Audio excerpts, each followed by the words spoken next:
When you think that part of the component of news coverage around the country every year is the excitement and the fun that people get watching an old building being demolished, and they wire it very carefully for days, and it's a very careful operation in order to make sure that a building comes down safely. I think the last one we saw was when they brought down one of the old casinos in Las Vegas. I mean, this is just stunning to see these things come down.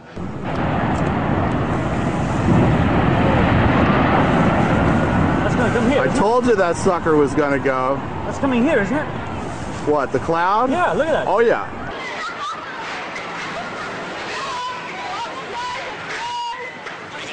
Behind me, as Salomon Brothers building.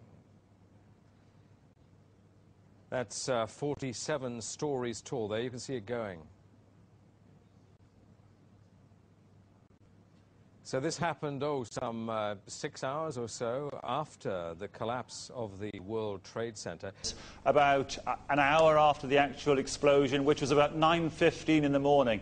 If you wanted to calculate a time to cause maximum disruption, you would calculate that time as the start of the working day and perhaps the biggest, busiest complex in the world. There were those two explosions. I was at the base of one of those. Blair spoke of a battle between the democratic world and terrorism. When I was directing traffic at...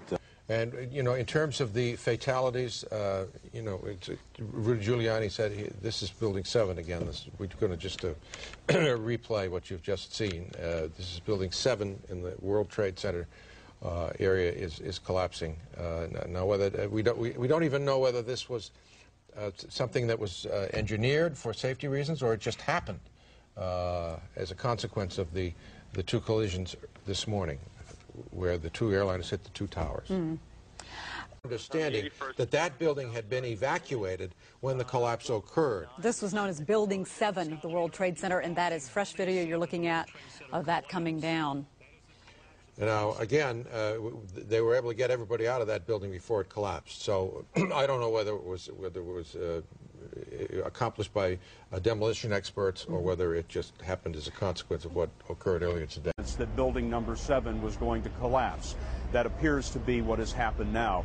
I don't know exactly how many stories the building is, Dan, but standing at the base of it, watching it burn about an hour ago, it looked to be something on the order of 50, 60 stories, as you said, a very, very large office building. And since the most recent collapse, which happened just a short while ago, Building 7, a 47-story building. No.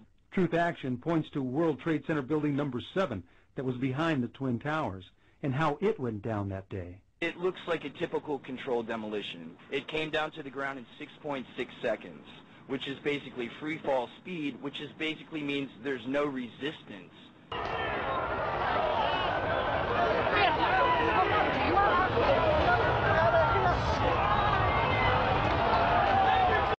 In fact, you were just told by police that you should move out of your apartment, Fabiana. You've got Carolina here? Yes.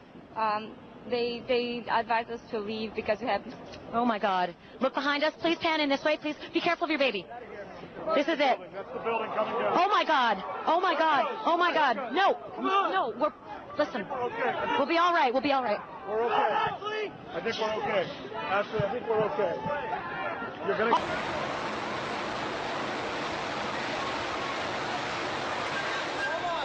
But in New York late this afternoon, a third damaged building, the 40-story World Trade Center number 7, also crashes to the ground. Earlier in a report from Dawn Fratangelo about a woman who was coming out of the building, she said the firemen were going up and she just knows that they were lost. Now, as you continue to describe what you have seen, we're looking at the tape now, Jeff. Okay, good. This once again happened only within the last few minutes. We saw one of those smaller buildings just fall to the ground.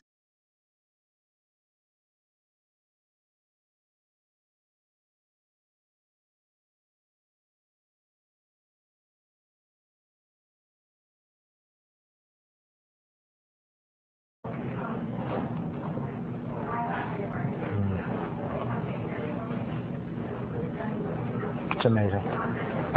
Amazing, incredible, pick your word. For the third time today, it's reminiscent of those pictures we've all seen too much on television before when a building was deliberately destroyed by well-placed dynamite to knock it down.